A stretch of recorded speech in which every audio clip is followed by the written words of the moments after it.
Alrighty. Well, let's get this finished now, why don't we? This last section we gotta do, it's called the arithmetic modeling. And it's basically just about two things, linear functions and charts and stuff that you got to do with them. So the first thing, which should be a review, is what is a linear function? There's a couple different ways to think of it, but if you graph it,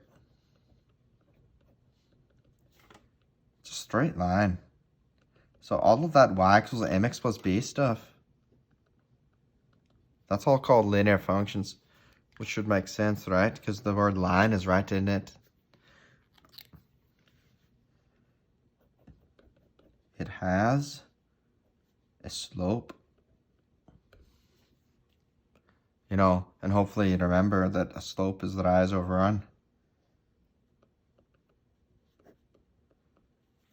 So a linear function, usually the thing that you're used to is y equals mx plus b. Now the question might be, how does a linear function relate to an arithmetic sequence?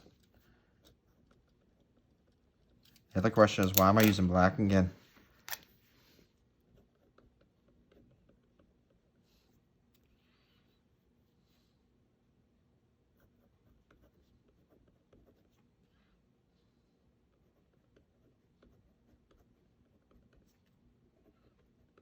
Basically,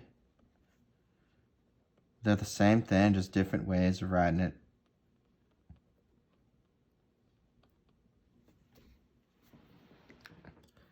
So a linear function is an arithmetic sequence. It's just a different way of looking at it.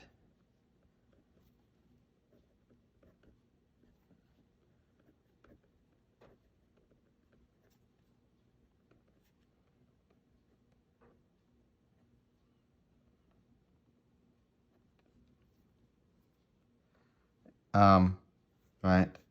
We've got f of n equals, let's just do this a little bit backwards, huh? D n minus 1 plus f of 1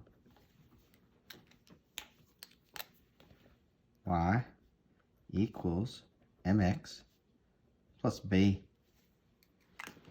Now if you remember, m stands for slope, and b stands for the y-intercept. Basically, for both of these, this is where they start.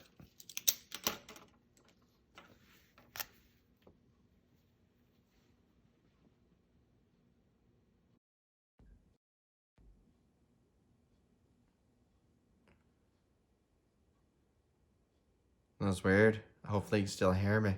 But my headphones, my microphone just died. The D and the M, those are both how much it increases by.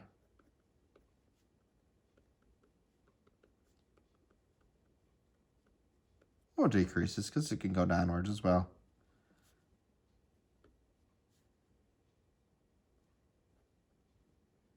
So it's just kind of a cool thing to know. And we're going to talk about some different things later that I'll have to do.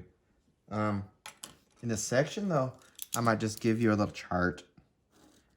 And there'll be a little story behind it, but I don't really feel like doing that right now. And I'll say like 1, 2, 3, 4, and 5. And I'll say something like 11. I'll just use the same numbers on the worksheet. Let's not do that. Let's go 7. I don't know, 12, 17, 22, 27. And I might say something like, write me a formula. Or I might say, what rule comes from this?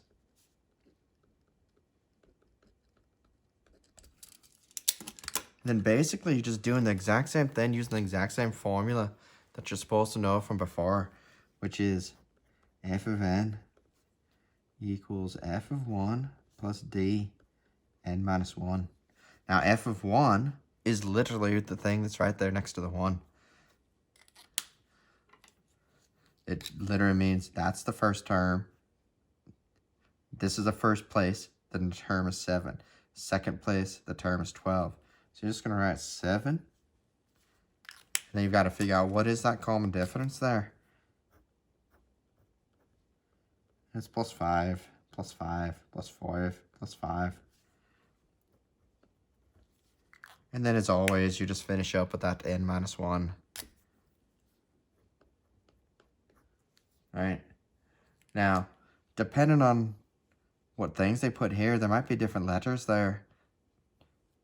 But you're doing it the same way. So, let's get you some practice doing this the long way though, because it's going to happen. 5 times n is 5n. 5 times negative 1 is negative 5. 7 minus 5 is 2. So another way of writing this would be f of n equals 2 plus 5n. Or you could have also written it backwards. 5n plus 2. It doesn't really matter. On your worksheet, you'll probably, it says hours of work and it says pay. So instead of f of n, you'll write p. Instead of n, you'd write h. That's really all that it's talking about here. I'm just going to give you some word problems, but you're always going to use the same formula, right?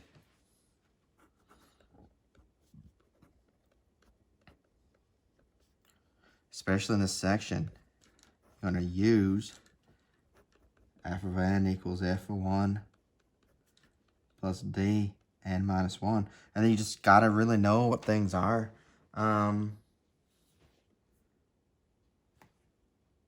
Yeah, that's kind of really it. F of 1, you know, that's your start. And your D, that's how much it changes. As long as you know how to put those in a formula, you'll be fine. So I'm trying to leave this one brief. Because I know you got better things to do than to listen to me.